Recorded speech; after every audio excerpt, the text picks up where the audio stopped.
నమస్తే అండి. నేను మీ దేవరకొండ ఉమ. కర్మ సిద్ధాంతం అంటే ఏంటి?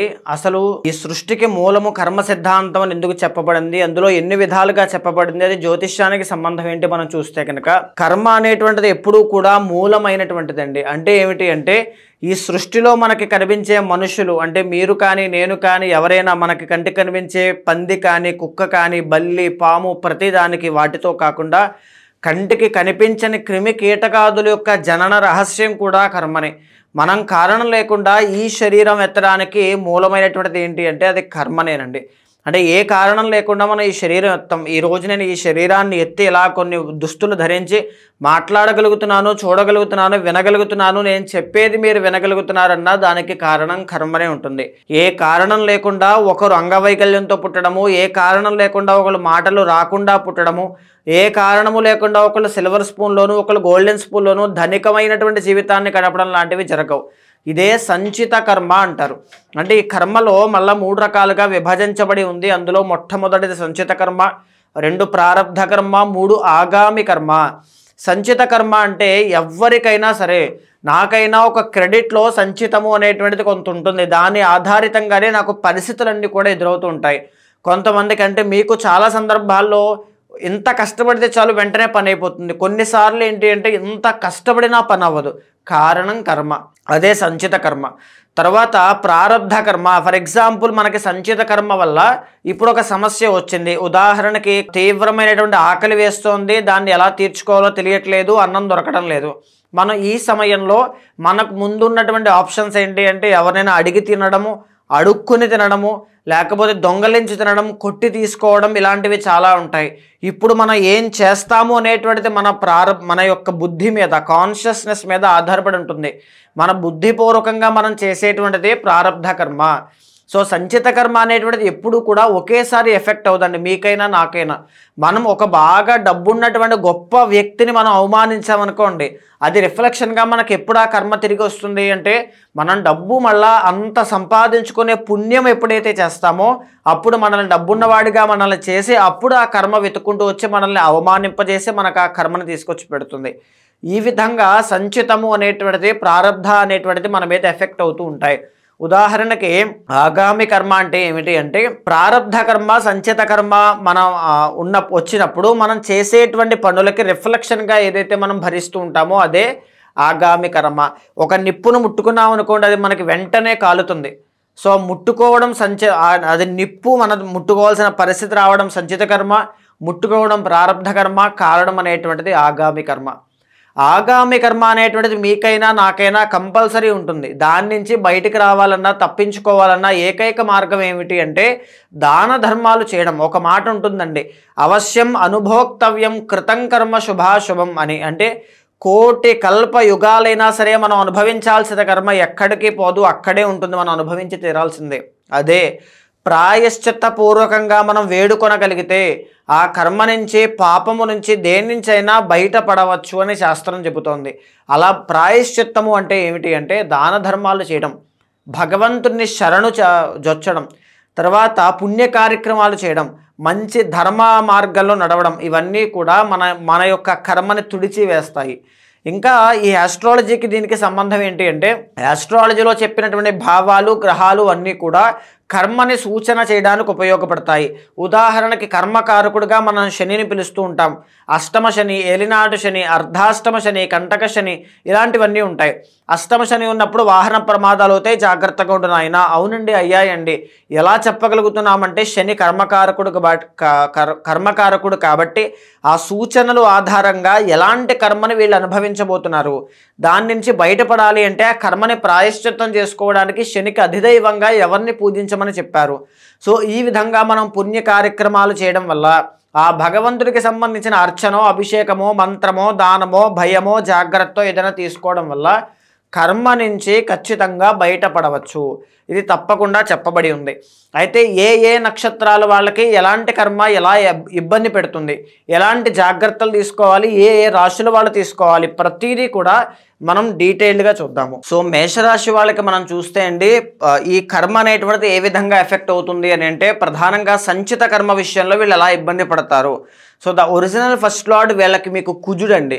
సో దీని ఆధారంగా ఏంటి అంటే సెటిల్మెంట్ అనేటువంటిది చాలా ఆలస్యం అవ్వడం, అంటే స్లోగా సెటిల్ అవ్వడం, 30 ఇయర్స్ దాకా సెటిల్మెంట్ అనేటువంటిది లేకపోవడం కానీ, వివాహ సంబంధాలు అనేటువంటిది కుదరకపోవడం కానీ, ఈ కోపము అనేటువంటిది చాలా ఎక్కువగా ఉండడం వల్ల వచ్చేటువంటి ప్రాబ్లమ్స్ కానీ చాలా ఎక్కువగా ఉంటాయి. ఈ విషయంలో మీరు చాలా కేర్ఫుల్గా ఉండాలి. ఎయిదర్ మెన్ ఆర్ ఉమెన్ ఖచ్చితంగా మీరు ఇంకా జాగ్రత్త తీసుకోవాల్సింది ఏంటి అంటే అప్పుల విషయంలో అండి, రుణ బాధల విషయంలో. బికాజ్ ఎందుకు అంటే మీకు దాన ధర్మాలు చేసేటువంటి గుణం చాలా ఎక్కువగా ఉంటుంది. అపాత్ర దానము అనేటువంటిది చేయడం వల్ల అప్పుల పాలయ్యేటువంటి అవకాశం ఉంటుంది. చాలా కేర్ఫుల్గా ఉండాలి. ద ఒరిజినల్ 6th లార్డ్ బుధుడు అవడం వల్ల ఈఎన్టీ ప్రాబ్లమ్స్ కానీ, లేదు అనుకుంటే నరములకి సంబంధించిన ఇబ్బందులు కానీ, మీ బంధువుల్లో లేకపోతే మీ రిలేటివ్స్లో, నైబర్స్లో, నా అనుకునేటువంటి శ్రేయాభిలాషుల్లో మీకు శత్రువులు ఉన్నారు అంటే కారణం సంచిత కర్మ. మీరు బాగా గుర్తుపెట్టుకోవచ్చు. ఇదే కాకుండా మీకు ద ఒరిజినల్ 4th లార్డ్ చంద్రుడు, అంటే తల్లి అనేటువంటి ఎఫెక్షన్, ఎమోషన్ చాలా బలంగా ఉంటుంది. మీకు విమెన్ ఆర్ మెన్ ఎవరైనా సరే చాలా బలంగా ఉంటుంది. అలాంటి మీకు తల్లి యొక్క అనారోగ్య సమస్యలను చూస్తూ బాధపడాల్సిన సందర్భాలు కానీ, తల్లికి మీకు వచ్చేటువంటి వైరం కానీ ఏదైనా ఎఫెక్ట్ చాలా ఎక్కువగా అవుతోంది, లేదా తల్లి యొక్క ప్రమాదము ఏదైనా సరే ఇబ్బంది అవుతోంది అంటే కారణం సంచిత కర్మ మిమ్మల్ని చాలా ఇబ్బంది పెడుతోంది అని అర్థం అండి. అండ్ ఇంకొకటి ద ఒరిజినల్ 7th లార్డ్ శుక్రుడు. మేజర్గా మీకు మెరిటల్ లైఫ్ అనేటువంటిది లవ్ మ్యారేజ్ చేసుకునేటువంటి యోగం ఉంటుంది. కానీ పెళ్ళైన తర్వాత అనుమానము అనేటువంటిది లైఫ్లో ఎదురవుతోంది అన్నా, లేకపోతే ఇద్దరి మధ్యలో డామినెంట్ ఇష్యూస్ కానీ, ఓవర్ ఎక్స్పెక్టేషన్స్ వల్ల వచ్చేటువంటి ఇబ్బందులు కానీ వస్తున్నాయి అన్నా కారణం సంచిత కర్మ. మీరు చాలామంది ఇది మాత్రం ఖచ్చితంగా ఫేస్ చేస్తుంటారు. మెరిటల్ లైఫ్లో మాత్రము మీరు చాలా కేర్ఫుల్గా ఉండాలి. సో ఆ విషయంలో జాగ్రత్తలు తీసుకోండి. ఇంకా చెప్పాలి అంటే ద ఒరిజినల్ 12th లార్డ్ గురుడు అవ్వడం వల్ల, అంటే మేజర్గా ఈ గురుడు అంటే ధనకారకుడు అండి. అంటే ఫైనాన్షియల్ ప్రాబ్లమ్స్ అనేటువంటి ఎప్పుడూ చూడడం, లేకపోతే సంపాదించిన డబ్బు నిలబడకపోవడం, ఊరికనే అంతా కూడా ఖర్చు అయిపోవడం, లోన్స్ కానీ, ఈఎంఐస్ కానీ, వాటికే జీవితాంతాన్ని ఖర్చు పెట్టాలా అనేటువంటి ఒక ఫీలింగ్లో ఉండడం కానీ, ఎంత కష్టపడినా, ఎంత ఏమి చేసినా అవమానపడడం తప్ప తిరిగి వచ్చేటువంటి మంచి పేరు ఒకటి లేదు అనేటువంటి ఒక ఫీలింగ్ కానీ ఎక్కువగా కలుగుతోంది అంటే దానికి కారణం సంచిత కర్మ. ఈ విషయంలో మీరు చాలా బాగా బలంగా గుర్తుపెట్టుకోండి. తర్వాత ఇంకొకటి ఏంటి అంటే the original 3rd and 6th lord బుధుడు అండి. వ్యాపార విషయంలో చాలామంది మేషరాశి వాళ్ళ జాతకంలో ఓన్ టాలెంట్స్ అనేటువంటివి, ఓన్ పొటెన్షియల్ అనేటువంటిది చాలా ఎక్కువ ఉంటుంది. బికాస్ అధిపతి కుజుడు కాబట్టి. ఎస్పెషల్లీ అశ్విని నక్షత్రం వాళ్ళైతే సంచిత కర్మ విషయంలో చాలా ఇబ్బంది పడతారు. వాళ్ళకి జీవితంలో సెటిల్మెంట్ అనేటువంటిది లేక, ఒక ఆలోచన మీద స్టేబుల్గా నిలబడలేక, ఈ ఓవర్ థింకింగ్ కానీ, యాంగ్జైటీ ఇష్యూస్ కానీ, నెగిటివ్ థింకింగ్ కానీ చాలా ఎక్కువ అవ్వడం, వీటి వల్ల వచ్చేటువంటి సమస్యలు కావచ్చు, చాలా ఇబ్బందులు అండి. అంటే మెంటల్ ప్రెషర్ అనేటువంటిది చాలా ఎక్కువ ఉంటుంది.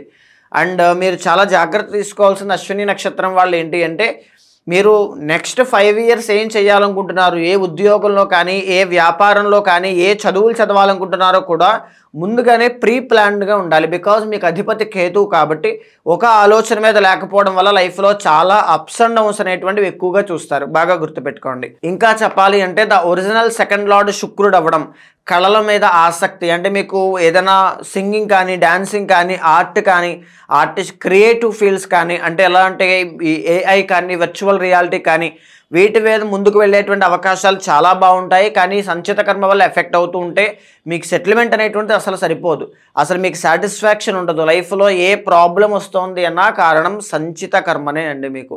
సో బాగా గుర్తుపెట్టుకోండి. అయితే మేజర్గా ఇప్పుడు ప్రజెంట్ నడిచేటువంటి గోచార సంచారములన్నీ కూడా మనం చూస్తే కనుక మీకు ఎలా ఉంది అనేటువంటిది, ప్రస్తుతం మీకు పంచమ స్థానంలో రవికేతువుల యొక్క కంజంక్షన్ నడుస్తుందండి.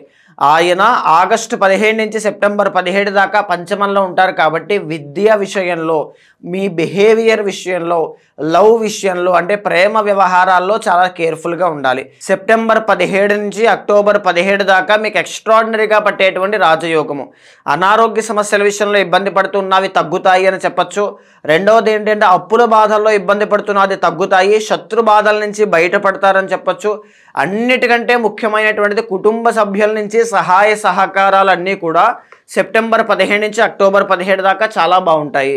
అండ్ అక్టోబర్ 15 నుంచి నవంబర్ 17 దాకా 7వ స్థానంలో రవి నీచ స్థితిలో ఉన్నారు కాబట్టి బిజినెస్ విషయంలో చాలా కేర్ఫుల్గా ఉండాలి. నెంబర్ 1 అండి. నెంబర్ 2, మెరిటల్ లైఫ్లో మీరు చాలా కేర్ఫుల్గా ఉండాలి. బికాజ్ తులలో రవి నీచ స్థితిలోకి వెళ్తారు కాబట్టి ఆ టైం అనేటువంటిది 1 మంత్ చాలా క్రూషియల్ పీరియడ్గా మీరు చాలా గుర్తుపెట్టుకోండి. అండ్ ఇంకొకటి ఏంటి అంటే నవంబర్ 15 నుంచి డిసెంబర్ 17 దాకా అష్టమ స్థానంలోకి వెళ్తారు కాబట్టి అప్పుడు కూడా చాలా జాగ్రత్తగా ఉండాలి. ఎటొచ్చి మీకు బాగా కలిసి వచ్చేటువంటి సెప్టెంబర్ 15 నుంచి అక్టోబర్ 17 దాకా చాలా బాగుంది.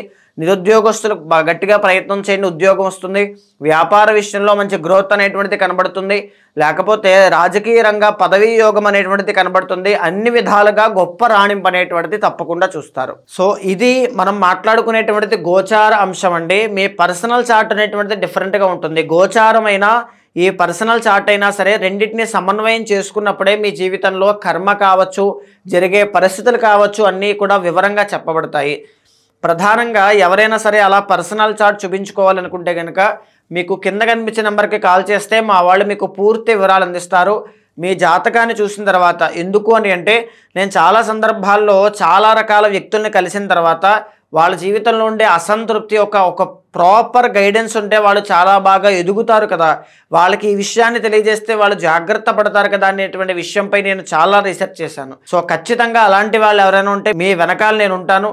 మీకు లెఫ్ట్ ఆర్ రైట్ సిచ్యువేషన్ ఎప్పుడు వచ్చినా మీకు ఖచ్చితంగా ఒక ప్రాపర్ గైడెన్స్ ఇచ్చే విధంగా మిమ్మల్ని నడిపిస్తూ ఉంటాను. అలాంటి వాళ్ళు ఎవరైనా ఉంటే మీకు కింద కనిపించిన నెంబర్కి కాల్ చేస్తే మా వాళ్ళు మీకు పూర్తి వివరాలు అందిస్తారు. మీ పర్సనల్ చార్ట్ చూసిన తర్వాత ఏదైనా దోషాలుంటే శాంతి పరిహారములు ఆచరింపచేసి భగవత్ అనుగ్రహం కలిగేలా చేస్తాను.